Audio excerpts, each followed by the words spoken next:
26 years on this planet should have prepared me for humiliation, but somehow life kept finding new creative ways to smack me in the face. And that Friday night, sitting cross-legged on my tiny apartment floor with an empty takeout container beside me and my cat judging me from atop the radiator, I made perhaps the dumbest decision of my month, which was saying a lot. I took a photo, a bold one. A please remind me I'm not a walking disappointment one. A photo meant exclusively for Bruna, my best friend, my hype woman, my personal hotline for emotional breakdowns. The breakup with Raphael had been a slow, ugly bruise that kept deepening. I'd spent days avoiding mirrors, avoiding people, avoiding everything except sugar and self-pity. So when Bruna told me, "Girl, send me a hot pic. You need to remember who the hell you are," I listened. I fixed my hair, adjusted the lace bralette I'd never dared to wear outside my bedroom, angled the light, tilted my chin, and, miracle of miracles, ended up with a photo where I didn't look like the ghost of emotional damage. I typed the message. Be honest. Too much? Or just enough to feel alive again? Then I hit send. I didn't even think to look at the contact name. It was muscle memory. Bruna starts with a B, and the contact that popped up started with a D. My tired brain didn't question it. Until it was too late. The moment the message slid upward and the notification appeared, my heart slammed into my ribs so hard I nearly dropped the phone, delivered to D. Moretti. I blinked, stared, reread the name. Definitely not Bruna. No, I whispered, as if the universe would hear me and rewind 15 seconds. I tapped desperately on the screen, trying to undo the send, forgetting that my phone was old enough to belong in a museum. The dreaded read didn't appear, but delivered was already enough to make me want to hurl myself out the nearest window. Panic surged through me in a hot wave. My fingers flew across the keyboard. Oh my God, I'm so sorry, wrong person. Please delete that. It was supposed to go to my friend. I swear I'm not a creep. I beg you to pretend you never saw that. Seriously, I'm mortified. 7 messages. 7. I stared at the screen, breathing like someone who'd run a marathon inside a closet. 1 minute passed, then 2, then 5. Nothing. Maybe the number didn't exist anymore. Maybe it was an old coworker. Maybe it was a deadline, a glitch, divine mercy in disguise.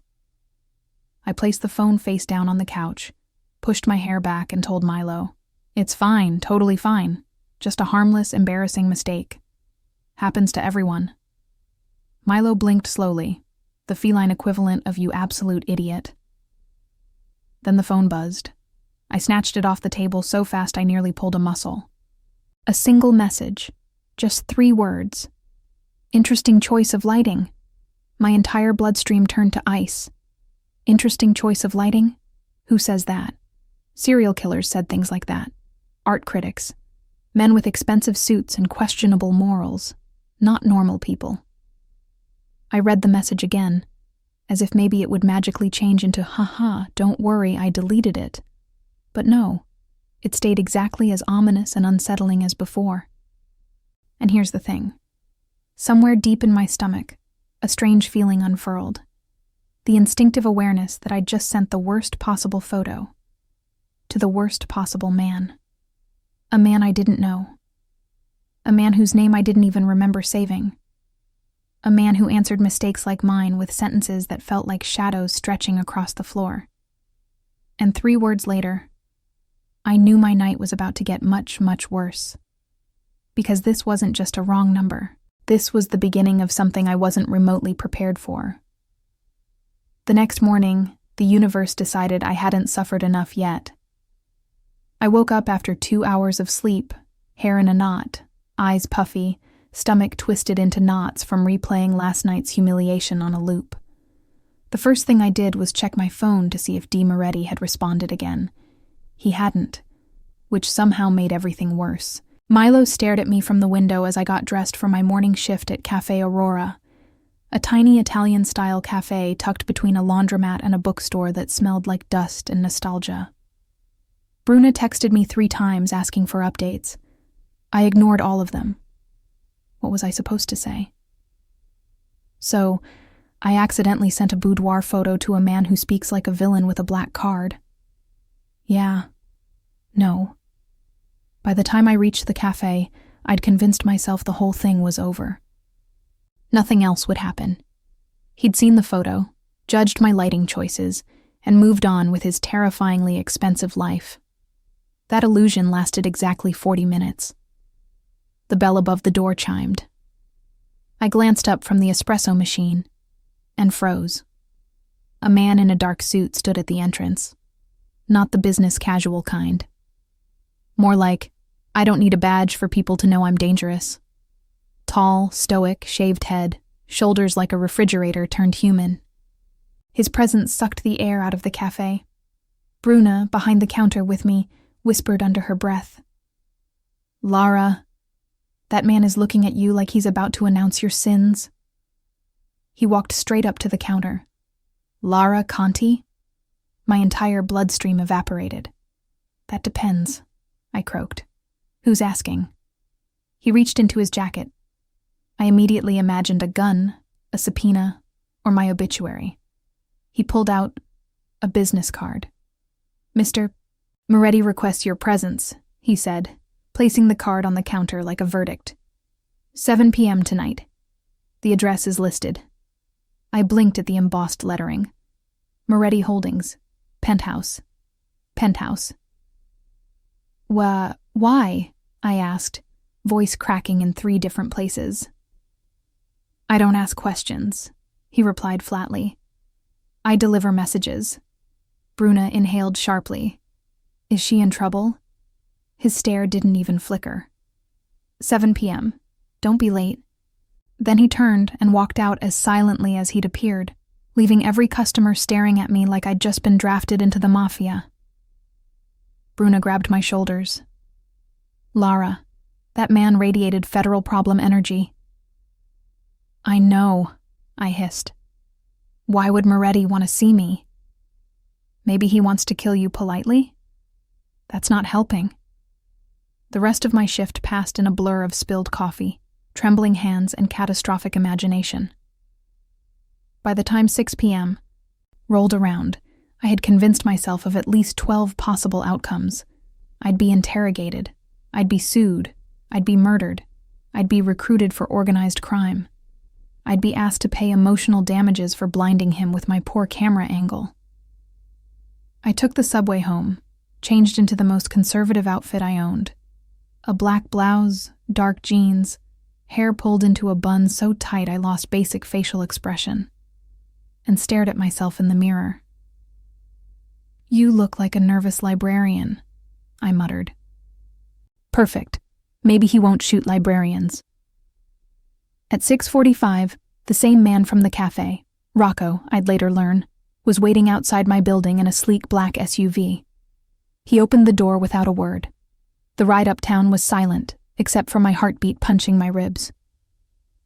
When we reached the skyscraper, a doorman greeted us with a nod like he'd been warned in advance that I was arriving. The elevator opened directly into the penthouse. I stepped out, knees wobbling, palms sweating, stomach somersaulting. And there he was. Dante Moretti stood with his back to me, looking out at the skyline through floor-to-ceiling windows. Tall, controlled, perfectly still, like a storm waiting for the right moment to break. Mr. Moretti, I managed, my voice embarrassingly small. He turned. I'd seen handsome men before, but his presence was something else entirely. Sharp, precise, carved. The kind of charisma that made you straighten your spine without meaning to. Miss Conti. His voice was low, smooth, unnervingly calm. Thank you for coming. Did I have a choice? I blurted. A faint smile tugged at his mouth. There's always a choice. He gestured toward the seating area. I walked like I was approaching a guillotine. He sat across from me, posture elegant, but relaxed in a way that somehow made him even more intimidating. "I want to reassure you," he began. "You are not in trouble." "That's surprisingly hard to believe." "I deleted the photo," he said. "Immediately." I exhaled so hard it came out as a shaky laugh. "Seriously?" "I'm not in the habit of keeping compromising photos of strangers." "Wow, that's very ethical crime boss behavior." He lifted an eyebrow.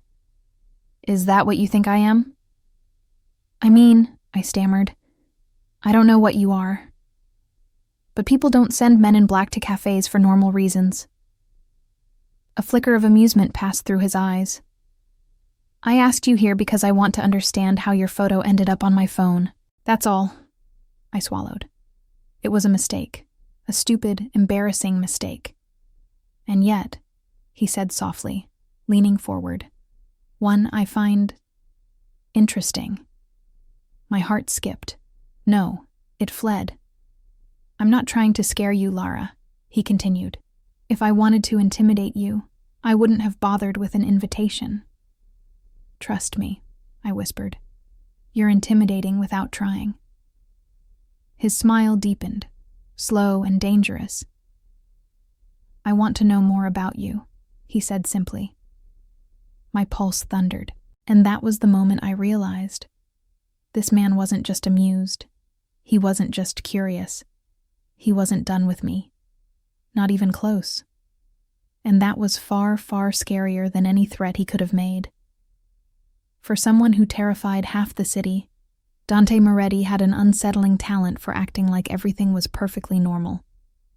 After the initial shock of our meeting faded, and by faded, I mean stabilized into a manageable buzz of panic, he settled back in his chair and studied me with the calm interest of someone evaluating a puzzle piece he hadn't expected to fit anywhere. "I'm curious about you, Miss Conti," he said, voice warm but precise. "People don't usually intrigue me." "People don't usually send you accidental lingerie photos either," I muttered. The corner of his mouth moved. Not quite a smile, but close. "No," he agreed. "They don't." Silence stretched, not uncomfortable, just charged. Then he stood and motioned toward the open kitchen. "Stay for dinner." I blinked. What? Why?" "Because I'd like to talk to you without you looking like you're about to bolt out the window." "That's because I am about to bolt out the window." He ignored the comment and began rolling up his sleeves. And then, to my utter shock, he started cooking. Not reheating, not ordering, actually cooking. "You cook?" I asked. "I survive," he replied simply, "and I enjoy the process." I watched him chop garlic with surgical precision, move through the kitchen like he'd memorized it. It didn't match the image of the man from the night before, the one whose presence filled a room like a shifting storm. It was strangely human. "So," I said carefully, "how much did you look into me?" He glanced at me, then focused back on the pan. "Enough to know you're honest, and that you weren't trying to manipulate me." My stomach tightened. "You investigated me?" "Of course," he said, as if checking people's entire lives was just a formality. "But nothing invasive." "Define invasive." "No surveillance, no digging into private correspondence, just background, social media, employment history." "That still sounds invasive." "I respect boundaries, most of the time." Great. Comforting. But the way he said it, not defensive, not predatory, just factual, made it hard to be angry. In his world, mistrust wasn't paranoia, it was survival. When he plated the pasta and poured wine, I realized something even more unsettling. I wasn't scared anymore. I was curious, nervous, drawn in, and painfully aware of how he looked in the soft kitchen lighting. We ate at the marble island, facing each other. His questions were gentle but intentional. "Why photography? What do you want from your life? What makes you feel brave? What makes you feel small? No one had ever asked me things like that. Not even Raphael. At one point I laughed, actually laughed, and Dante watched me like the sound was something precious he hadn't heard in a long time. When dinner was over, he set his glass down and shifted slightly closer. I have a proposition for you. My pulse jumped. Is this where you asked me to join the Mafia? Because I don't think I'd be good at extortion. He huffed a quiet laugh. Nothing of the sort. Then his tone softened into something warm, deliberate. I want to hire you. I stared. Hire me for what? As my personal photographer. I blinked again. You want me? You have talent, he said. Real talent. And I need someone I can trust. Someone outside my world. My throat tightened. And what if I say no? His eyes held mine, steady and calm. Then I'll walk you out. Thank you for your time, and never pressure you again. And if I say yes? Then, he said slowly, this won't be the last dinner we share. The implication pulsed between us, not threatening, not demanding, but undeniably charged. I swallowed hard. I'll think about it. Good, he said, his voice low, pleased. I hope you do. As he escorted me to the elevator, his hand brushed mine. Barely a touch, but enough to send a spark up my arm, and I knew then that whatever this was, it wasn't just curiosity anymore. Not for him, and definitely not for me. I told myself I hadn't accepted Dante's offer. Not officially, not out loud.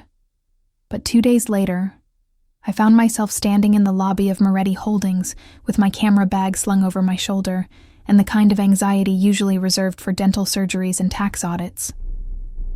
Lara Conti for Mr. Moretti, I told the receptionist, trying to sound like a functioning adult. She smiled in a way that suggested she knew exactly who I was. He's expecting you. Expecting me. Those words alone made my stomach flip. When the elevator doors opened into the penthouse, Dante was already there, leaning casually against the railing, sleeves rolled, tie undone like he'd just stepped out of a magazine shoot titled Sinfully Dangerous Executives. You came, he said, voice lower than I remembered. I said I'd think about it, I replied. This is me, thinking nearby. The corner of his mouth lifted. Good, let's work. And just like that, my life shifted. Working for Dante didn't mean office hours, desk work, or anything remotely normal. It meant shadowing him through a world I'd only ever heard about in whispers. The world of silent threats, power negotiations, alliances forged over expensive scotch, and men whose smiles never reached their eyes. I photographed charity events that were anything but charitable, fundraisers where the richest criminals in the state clapped politely between veiled threats, and private dinners where the air crackled with tension. And everywhere Dante went, I followed. Rocco kept an eye on me, the way a bodyguard watches a lost puppy he's been forced to supervise. You trip on anything expensive, he warned once. I'm retiring. Are you allowed to retire? I asked. His silence was not encouraging. It was at one of these events that I first met members of the Bellini family, Dante's rivals, enemies, former allies depending on the century and mood. They arrived late, flanked by men who looked like human walls. The eldest brother, Lorenzo Bellini, had a smile so sharp it could cut glass. His eyes skimmed over Dante, dismissive. But when they landed on me, something dark flickered there, curiosity mixed with calculation. Dante stepped subtly closer, his hand hovering near my back without touching. A silent message. She's under my protection. Don't try anything. I pretended not to notice. I absolutely noticed. Throughout the night, I caught snippets of conversations that made my skin crawl. Coded phrases about shipments, alliances, territories that weren't really about real estate. Everyone wore masks. Some literal, most metaphorical. Dante's was the only one I could almost read. Almost. The more I worked with him, the more I saw the man beneath the myth. He could be patient and unexpectedly gentle. He could also be ruthless, cold, and frightening in ways that made my pulse spike for reasons beyond fear. We developed a rhythm, banter that danced along the edge of flirtation, arguments that sparked and dissolved into quiet understanding, silences that felt more intimate than words. And somewhere in the chaos, I stopped pretending he didn't affect me. The night everything changed started out deceptively normal. A charity gala, one of those over-the-top events where people pretended to care about causes while discussing money and power in the corners. I was photographing Dante when something in the background caught my attention. A man at the far end of the room. Stiff posture. Hand in his jacket, moving in a way that wasn't casual. My stomach dropped. I zoomed in. A glimpse of metal. Not a phone. Not a wallet. A gun. "Dante," I whispered urgently, stepping close enough that my shoulder brushed his. "Something's wrong. Don't turn. Just move." His eyes sharpened instantly, not at me, but at the shift in my voice. "Where?" he murmured. "Left balcony, gray suit. He's reaching for something." Dante didn't hesitate. He took my arm gently but firmly, guiding me behind one of his men. A second later, Rocco was moving, 2 other guards following with silent precision. The man was disarmed before he could pull the trigger, quietly, efficiently. The guests never even realized anything had happened. But Dante did. He turned to me, expression unreadable, a storm gathering behind his eyes. "You saw that before anyone else." "I just noticed," I said, heart still racing. He stepped closer, voice low. "You saved my life, Lara." The way he said my name, soft, reverent, shaken, sent a shiver through me. And in that moment, standing in a room of criminals and glittering chandeliers, I felt something shift between us. Something dangerous. Something inevitable. Because this wasn't just work anymore. This was the beginning of us. If you had told me weeks earlier that Dante Moretti, the man whose name made grown criminals go pale, would ever lower his walls for anyone, I would have laughed. But that night, after the near attack at the gala, something in him cracked open. He didn't take me home in one of his SUVs. He didn't send guards. He didn't hide behind marble walls or bulletproof glass. Instead, he walked with me. Just the 2 of us, down a quiet street lit by the soft glow of lampposts. His steps matched to mine like he wasn't used to walking beside someone, only ahead.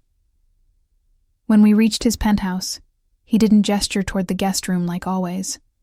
He didn't retreat into his office. He just stood there, looking at me as if trying to solve a puzzle no one else had ever gotten right. "Lara," he said, voice low. "Sit with me for a moment." We ended up on the balcony, wrapped in the cool night breeze, the city glittering below like 1,000 secrets waiting to be told.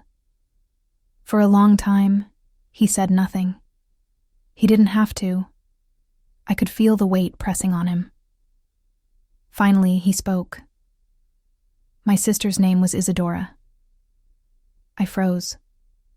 Dante rarely spoke about his past, almost never. And when he did, it was clipped, calculated, emotionally untouchable. But not now. She was younger than me. He continued quietly. Brilliant, stubborn, the only person who ever dared tell me no. There was a faint smile, sad and warm, that vanished almost immediately. One night, she was leaving a restaurant. Wrong place, wrong time. His jaw clenched. She died because of a message meant for me, a punishment, a lesson. I felt my throat tighten. Dante, I'm so sorry. His eyes dropped to the city. I told myself I'd never love anyone again. Never let anyone close enough to be used against me. But then you. He stopped, exhaling slowly. You happened. My heartbeat stuttered. You saved me twice now, he said softly. And not just from bullets and enemies. You saved me from becoming stone.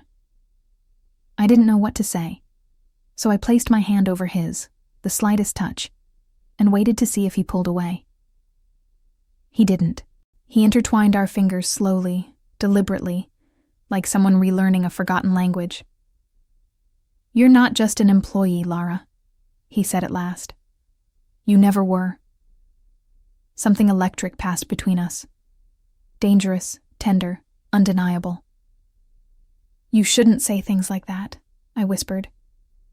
And why not? Because your world is dangerous, and once I matter to you, I become a target.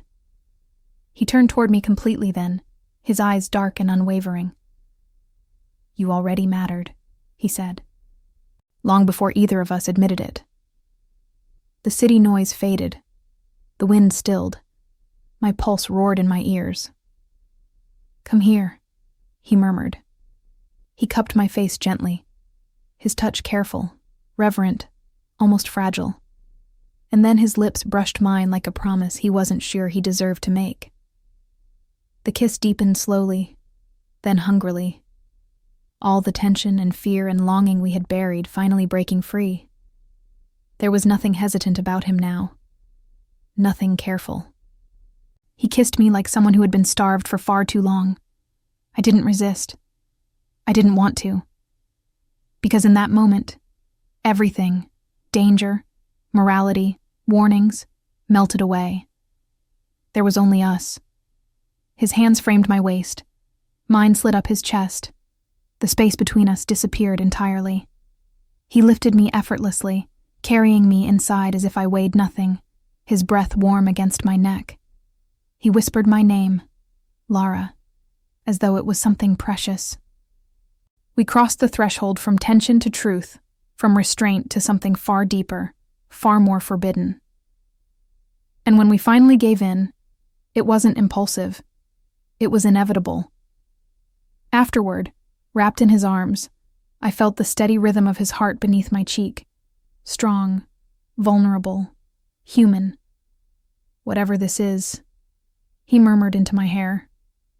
I can't walk away from it. Neither could I. Because the line between danger and desire had vanished. Because he wasn't just the man who terrified the city. He was the one who trusted me with the pieces of himself no one else had ever seen. And I was falling for him, hard, fast, and far too deep. For 48 hours, Dante lived in a rare state of calm. Danger still pulsed through the edges of his world, but having me near, close enough to touch, close enough to hear my heartbeat while he drifted into uneasy sleep, softened the sharpness of everything.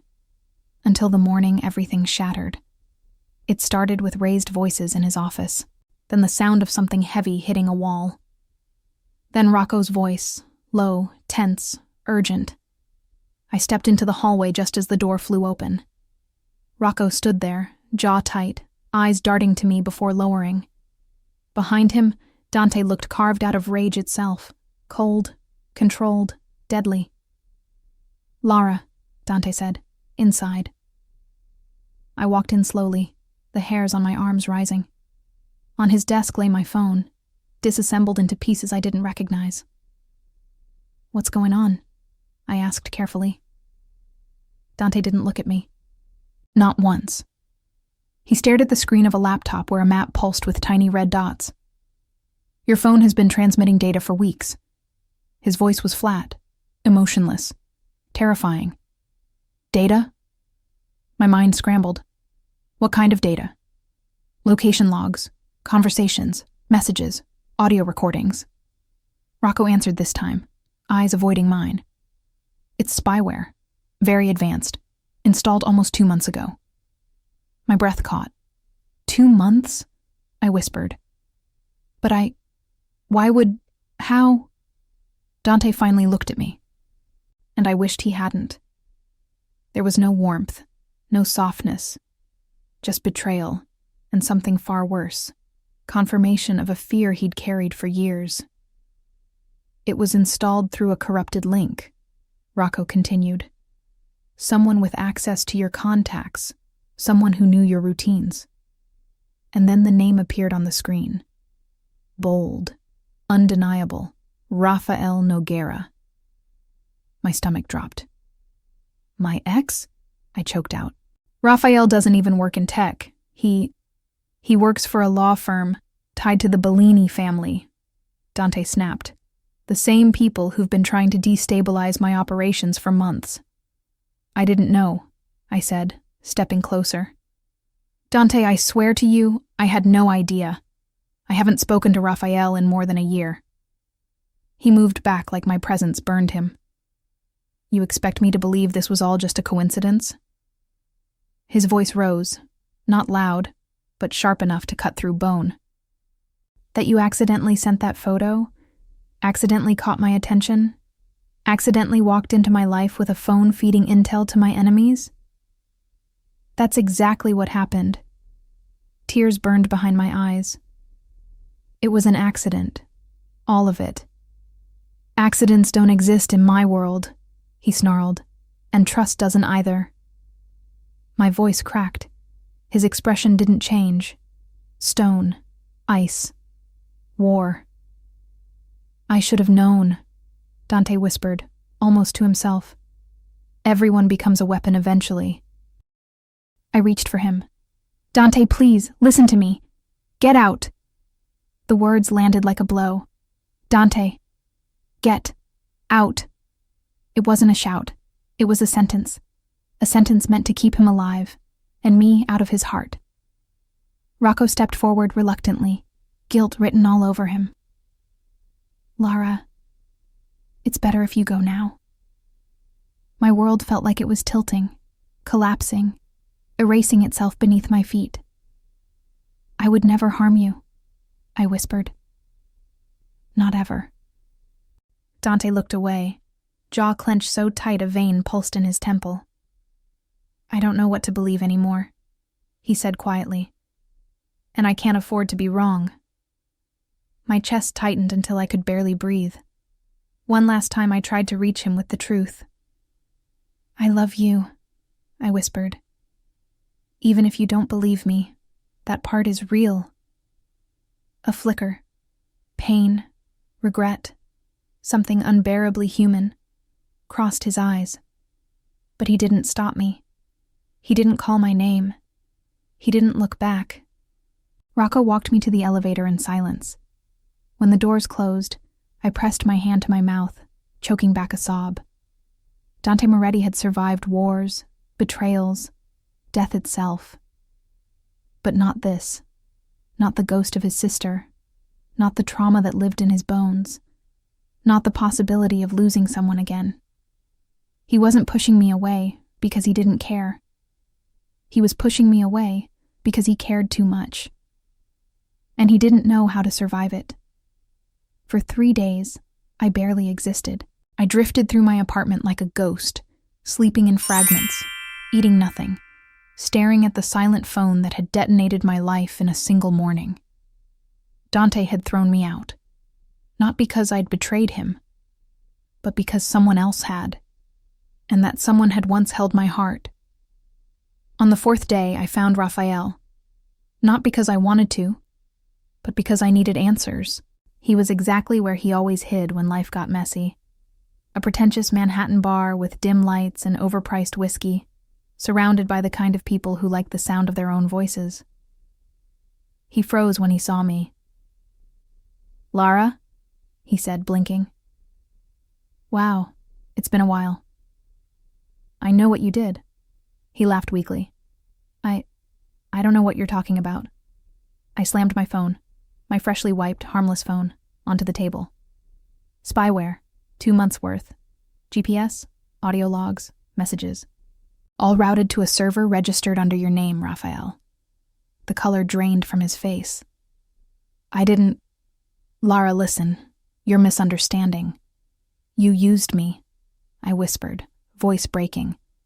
You used my number, my routines, my trust. You put a target on me. And for what? To impress your new bosses? He swallowed hard. His voice dropped to a whisper. They made me do it. No apology, no guilt, just fear. Fear for himself. How long? He ran a hand through his hair, panicked. Since just after we broke up. They knew you were close to someone important.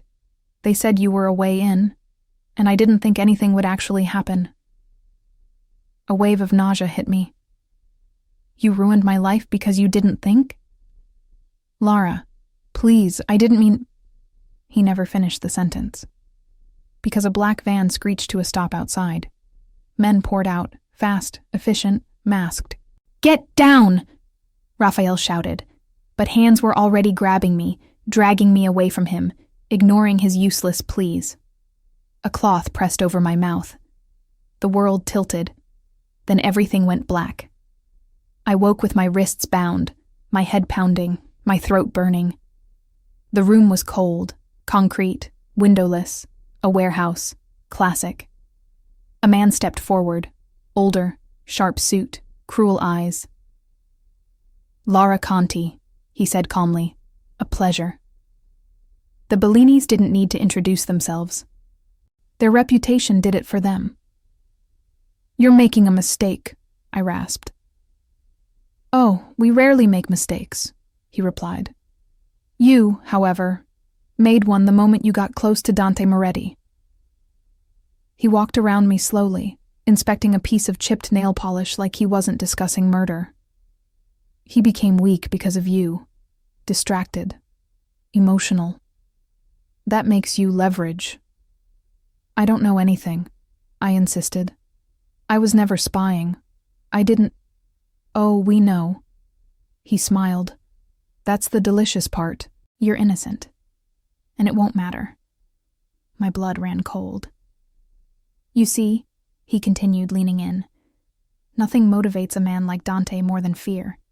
He thinks he's lost one sister. Imagine how he'll react when he loses you. My heart hammered painfully. Dante won't come, I lied. He doesn't trust me anymore. He chuckled. Oh, he'll come. Men like him always do. And then he lifted his phone and snapped a photo of me, bound, bruised, terrified. Smile, he said. It's about to get interesting. Across the city, Dante Moretti stared at the image on his screen. For a moment, his mind refused to process it. Lara, bound, terrified, a bruise blooming across her cheekbone. Then something inside him broke, not cracked, not bent, broke. The phone shattered in his hand from the force of his grip. Rocco burst into the office. Boss. Find her, Dante said, voice like death itself. Right now. We're already tracing the signal. You have 10 minutes. Dante, 10. Rocco didn't argue again. The Bellinis expected negotiations, threats, warnings. What they got was Dante Moretti descending on their hideout like the storm he had spent years suppressing. Windows exploded inward. Guards barely had time to shout before they hit the ground. Dante moved through the warehouse with lethal precision. Efficient, merciless, unstoppable. And then he found me. In a corner room lit by a single bulb, the moment his eyes landed on me, tied to that chair, shaking, blood on my face, I saw something terrifying. Fear. Real fear. The kind that comes from losing someone you can't replace. Lara, he breathed, rushing to me, cutting through the restraints with trembling hands. Tell me you're okay. I swallowed hard, tears blurring my vision. I'm okay, I whispered, but my voice broke. But you thought I betrayed you. He froze. His hands cupped my face, thumb brushing the bruise gently. I was wrong, he whispered. I was so wrong. My tears finally fell. Dante, no, he said, voice cracking for the first time. You listen. I let fear blind me. I hurt you because I was terrified of losing you. And then I almost did. He pulled me into his chest, holding me like he could fuse me back into his life using sheer desperation. "I'm not losing you again," he murmured into my hair. "Not now. Not ever." Outside, the Bellini operation burned. Inside, Dante Moretti held me like the only thing in the world that mattered. Because to him, that's exactly what I had become. The warehouse was still smoldering when Dante carried me outside. He didn't hand me to his men. He didn't bark orders. He didn't look at anything or anyone except me. Just me. My wrists were raw, my cheeks stung, and every muscle in my body trembled. But the only thing I could focus on was the look on Dante's face. A look I had never seen before. Not rage. Not control. Not the cold calculation he wore like armor. This was fear. Real, bone-deep fear. He set me on the hood of an abandoned car, crouching in front of me like kneeling was nothing for a man like him. "Are you hurt?" he asked, voice hoarse. Just bruises," I whispered. "I'm okay." "You're not," he said quietly. "And it's my fault." I blinked, shaking my head. "Dante, no." "Yes." His eyes closed for half a second, as if the word physically hurt him. "I doubted you. I threw you out. I let my past make me blind. And because of that, they took you." His hands hovered near my face, as if afraid I might shatter. "I thought I'd lose you," he whispered. "Just like Isadora." My breath caught. This wasn't the Dante Moretti the world feared.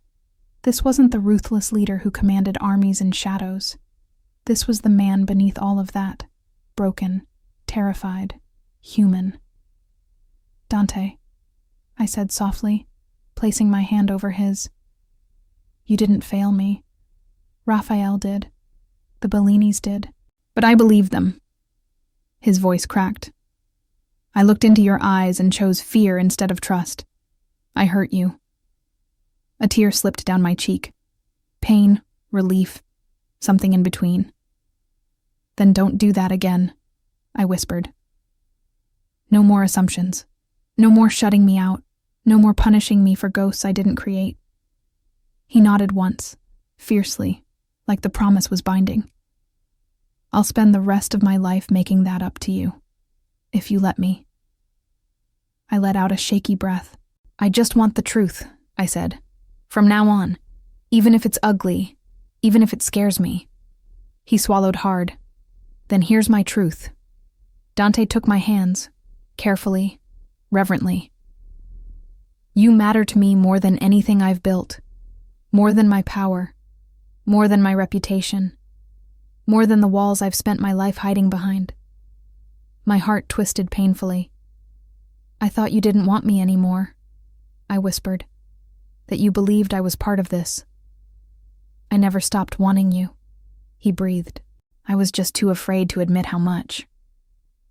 A moment passed, fragile, suspended. Then he leaned forward, pressing his forehead to mine. "I'm sorry, Lara," he whispered, "for doubting you, for hurting you, for letting fear speak louder than love." The word love hung in the air, unintentional, unguarded, real. My fingers curled into his shirt, anchoring myself to him. "Then let's rebuild this," I said softly, slowly, honestly, together. He exhaled a long, trembling breath. Relief, gratitude, surrender all mixed into one. "Together," he repeated, sealing the promise. Rocco approached at a respectful distance. "Boss, we need to move." For once, Dante didn't stand immediately. He didn't put his mask back on. He didn't slip away into the persona that ruled half the city. Instead, he rose slowly and lifted me into his arms. Not because I couldn't walk, but because he refused to let go yet. "You're safe now," he murmured against my hair. "And I'll make damn sure you stay that way." And for the first time since everything fell apart, I believed him. Because real trust doesn't come from perfection. It comes from breaking, surviving, and choosing each other again. The meeting was set for what both families called neutral ground, though nothing in Dante's world was ever truly neutral. A luxury restaurant on the Upper West Side, closed to the public, cleared by security, and surrounded by enough surveillance to run a small government. I shouldn't have been there. Dante told me that more times than I could count, but I refused to stay behind. You were taken because of me, I told him, and I won't hide while you clean up the mess someone else made. He stared at me for a long moment, torn between fury, fear, and something dangerously close to pride. Fine, he said, but you stay at my side. Always. So I did. When we stepped into the private dining room, every Bellini pair of eyes shifted to us, calculating, assessing, surprised that I was still alive. Even more surprised that I was walking in beside Dante Moretti, as though I belonged exactly there. Marco Bellini, the eldest son, now acting head, rose with a forced smile. Dante, he greeted. We're glad you came. Dante didn't shake his hand. He simply pulled out a chair for me. Let me sit first. Then lowered himself beside me. A silent declaration that was far louder than any threat. We're here for one reason, Dante said. To prevent a war none of you can afford. Marco's eyes flicked toward me. And she's part of this. Before Dante could speak, I lifted my chin. Yes, I said. My life was the excuse your father used to provoke conflict. So I will be part of whatever ends it. A ripple moved around the table. Surprise from some, annoyance from others, and pure irritation from a younger Bellini who clearly wasn't used to being interrupted by civilians. Marco leaned back, folding his hands. Very well, speak. I felt Dante tense beside me, but he didn't stop me. I inhaled slowly, steady, focused, determined. You took me, I said. You terrorized me. You tried to use me as leverage. That ends today, permanently. Marco's brow lifted. And what are you asking for, Miss Conti? Guarantees, I said. That I am off limits. That my family is off limits. That my friends are off limits. That no one connected to me will ever be touched, threatened, or used again by either side. The room went silent, cold, still, electric. Dante didn't look at me, but I felt something shift in him. Respect, pride, maybe even awe. Marco finally answered. That's a significant demand. Not a demand, Dante cut in, his voice soft as a knife sliding into silk. A term, one that is non-negotiable. And if we refuse? The younger brother asked. Dante leaned forward, expression calm, dangerously calm. Then I end your family tonight. No shouting, no theatrics, just a promise. Marco exhaled slowly, weighing survival against pride. Finally, agreed, he said. Lara Conti and anyone tied to her is untouchable. Put it in writing, I said, before Dante could accept anything informal. A murmur of surprise rose again. Marco signaled to his advisor. Papers were drawn, signatures exchanged. No one questioned my presence anymore. No one questioned my voice. When the final agreement was sealed, Marco extended a hand toward me, not Dante. To peace, he said. I didn't shake it. To boundaries, I corrected. It was Dante who rose first, guiding me out with a hand at the small of my back. But before we left the room, he paused at the doorway and addressed the Bellinis one last time. If anyone touches her again, he said, his voice low, I won't negotiate next time. When the door closed behind us, Dante exhaled, slow, controlled, but shaken. You were extraordinary, he murmured. I just want my life back, I whispered, his fingers intertwined with mine. And you will have it, he promised, with me, on your terms. And for the first time since everything fell apart, the future didn't feel like a battlefield. It felt like a choice. Ours, The ink on the peace agreement was barely dry when Vince opened the restaurant's side door for us. Dante kept his hand on the small of my back, guiding me toward the waiting SUV like he wasn't willing to risk even a second of distance between us. "Once we get home, you rest," he murmured. Today was... But he never finished the sentence. Because the moment Vince opened the back door for me, a sound cracked through the air. Not a car backfiring, not a dropped tray from the kitchen. A gunshot. "Down!" Vince yelled, pushing both of us behind the SUV as glass exploded somewhere behind us. More shots followed, fast, precise, practiced. Not warning shots, execution shots. Dante grabbed my wrist, pressing me flat against the metal frame of the car. "Stay behind me," he ordered, voice low, lethal. Vince was already returning fire from the front of the vehicle, shouting into his comm for backup, but I saw it first. Movement on the rooftop across the street, a silhouette leaning forward, adjusting aim. "Dante," I whispered. "Left.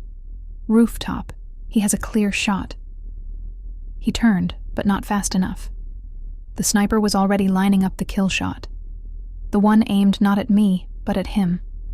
I didn't think. I didn't calculate. I didn't hesitate. I grabbed the only solid object near me, the camera bag Dante had insisted I bring to the meeting, and slung it over my shoulder, sprinting out from behind the SUV before he could pull me back.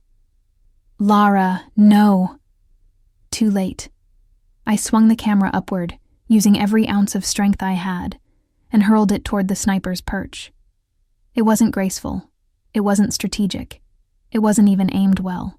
But the heavy camera slammed into a metal ventilation pipe on the roof. Loud enough and sudden enough to make the sniper jerk in surprise. His shot went off, but wide. Wide enough to miss Dante. Wide enough to miss all of us. Vince seized the opportunity, firing with deadly precision. The sniper dropped out of sight. Backup vehicles screeched onto the street seconds later, surrounding the block in controlled chaos. But Dante wasn't looking at the danger. He was looking at me, at my shaking hands, at the camera bag still swinging at my side, at the smoke on the rooftop where a bullet meant for him had just missed by inches. He strode toward me, grabbing my shoulders. "What the hell were you thinking?" he demanded. But his voice wasn't angry. It was terrified. I swallowed hard. "You were in his blind spot. He was going to hit you.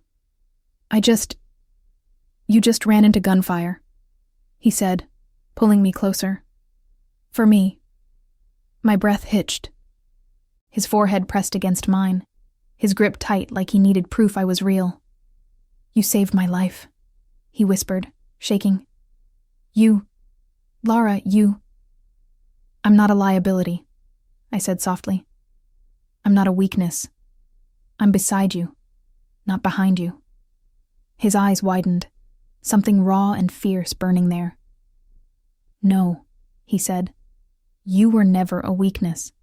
I was the one too blind to see what you are." He cupped my face with both hands, his thumbs brushing my cheeks with a tenderness that didn't match the chaos around us. "You fight with me," he whispered. "Not as a pawn, not as leverage, as my equal." A siren wailed in the distance. Vince approached, face pale. "That wasn't sanctioned," he reported. "That was Antonio Bellini. He broke from the family. He wanted to finish what his father started." Dante didn't look away from me. "Find him," he told Vince. "No negotiations. No mercy." Then Dante turned back to me, exhaling like he'd been holding his breath for hours. "You could have died," he murmured. "So could you." His lips pressed against my forehead. Soft, trembling, lingering. "I don't get to lose you," he whispered. "Not after everything. Not ever." The world around us buzzed with radios, orders, engines, and boots on pavement. But in that moment, in the wreckage of an ambush and the remnants of shattered glass, the only thing that mattered was the truth between us. Loving each other wasn't the danger. Losing each other was. and neither of us was willing to let that happen. Moving into Dante Moretti's penthouse should have felt like stepping into another universe. And in some ways, it did. Armed guards, security codes, cameras in every hallway. A skyline view that reminded me how small my old life had been. But I hadn't moved in to become an ornament in a gilded cage. So on the very first night, sitting cross-legged on his couch in borrowed pajamas, I laid out my conditions. I keep my job at the cafe, I said. I keep my friends, especially Bruna. I keep my independence, and I don't become someone molded by your world. Dante listened quietly, leaning forward with his elbows on his knees, eyes fixed on me with a seriousness that made my voice tremble. You stay on your terms, he repeated softly. Not mine. Yes. A long pause. Then he nodded once. Done. And he meant it. Life with Dante Moretti was a strange mix of domesticity and chaos. Some mornings I'd wake up to him making coffee. Or trying to, at least. He burned beans, scalded milk, once shattered a mug just by gripping it too hard while reading an email. He would scowl, mutter curses in Italian, and I would laugh until my stomach hurt. Some afternoons I'd come home from the cafe and find him asleep at his desk, papers spread everywhere, the weight of an empire heavy on his shoulders. I'd nudge him awake, make him stretch, force him to eat something that wasn't espresso or adrenaline. Some nights, nightmares woke him. Ghosts of Isadora, of violence, of loss. He'd bolt upright, breath shaky, and I'd steady him with a hand against his chest, grounding him in the present. You're here, I'd whisper. You're safe. I'm safe. Slowly, he learned to believe it. Bruna visited often, strutting through the penthouse like she owned the place, teasing Dante, stealing pastries from his counter. You're terrifying, she told him once, but at least you're good for her. He only sighed, accepting that this chaos was now part of his empire. Our empire, in its own very odd way. But the biggest shift came months later when he found me staring at a rental listing for a tiny photography studio. You want it? He asked. I don't know, I admitted. It's expensive and business is unpredictable and... Lara, he said, stepping behind me, hands warm on my waist. What do you need? I hesitated. I need to build something that's mine. Not yours, not the cafe's, not the shadows of your world. Something that belongs to me alone. He didn't try to persuade me, didn't offer advice, didn't correct or caution. He simply said, Then let me support you quietly, and you lead the rest. I swallowed hard. This can't be your project, I warned. It has to be mine. It is yours, he said. I'm just the investor who keeps his name off the paperwork. My eyes stung. You mean that? For you? Always. 6 weeks later, Conti Studio opened its doors. Exposed brick walls, warm lighting, sunlight pouring through wide windows, my work hanging on every wall, my perspective, my journey, my identity. And on opening day, Dante stayed in the background, letting me be the center. He watched from a corner, hands in his pockets, expression soft in a way I'd never seen before. When I approached him, he brushed a strand of hair behind my ear. You built this, he murmured. You fought for it. Be proud. I am, I whispered. Because it's real. Because it's mine. And because, he added with a faint, teasing smile, now you can replace the camera you threw at my would-be assassin. I laughed, full and loud. Worth it. He pulled me close, his voice low. Everything about you is worth it. Life with Dante wasn't normal. It wasn't simple. It wasn't safe. But it was ours.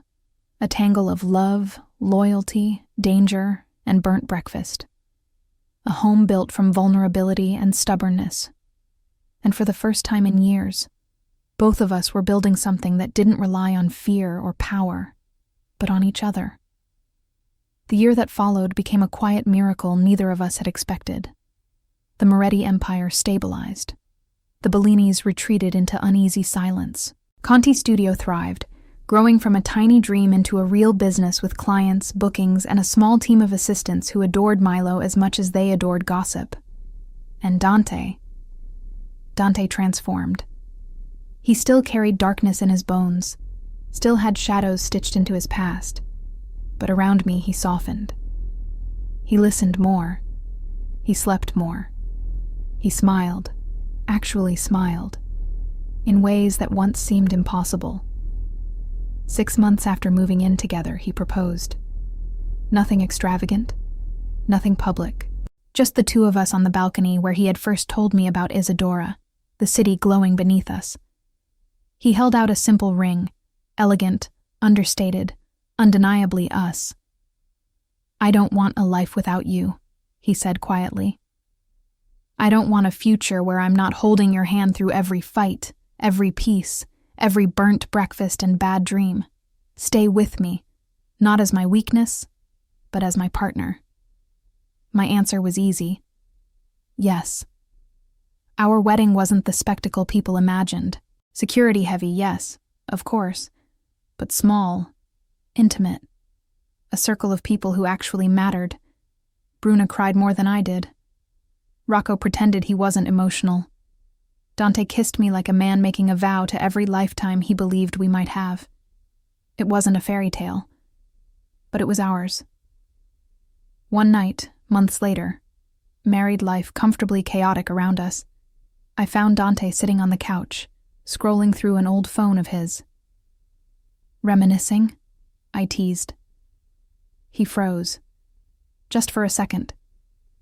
Then he handed me the phone. Look. It was his contact list, detailed, organized, surgical, and one entry, highlighted, caught my eye. Lara Conti, last updated, 3 months before the photo incident. My breath stilled. "Dante," I whispered, "why is my number saved here from before I ever texted you?" He didn't look ashamed, or nervous, just honest. "I asked for it." "You... what?" He leaned back, watching my reaction carefully. "The first time I saw you," he said slowly, "was at that cafe months before we ever spoke. You were arguing with a customer who tried to skip the line. You were furious, confident, alive." A small smile tugged at his mouth. "You fascinated me." My heart jolted. "So you..." "I asked one of my men to find out who you were," he admitted. "Not to follow you, not to use you, just to know your name, your number, a way to reach you someday." He hesitated. "But I never called. I didn't want to drag you into my world." I stared at him, stunned, breathless. "So the night I accidentally sent the photo, it wasn't random," he said softly. "It was your mistake. Sent to the one person who had been trying not to want you." Something warm and overwhelming rose in my chest, a mix of disbelief, destiny, and a love that felt bigger than chance. "So it wasn't an accident," I murmured. "It was," he corrected gently, "but it was also fate, and maybe desire." He brushed his thumb along my jaw. "Whatever it was, it brought you to me, and I will never regret that." I leaned into his touch, feeling the truth settle deep in my bones. The world had tried to break us. Circumstances had pushed us apart. Fear had nearly destroyed what we were becoming. But destiny, messy, chaotic, beautifully imperfect, had stitched us back together. Our beginning wasn't planned, wasn't clean, wasn't normal. It was a slip of the finger, a misdialed message, a photo meant for someone else, A mistake that wasn't a mistake. The perfect accident. And as Dante pulled me into his arms, pressing a kiss to my temple, I knew. Our story hadn't started with a flaw. It had started with fate finally getting impatient, and neither of us would ever be the same again.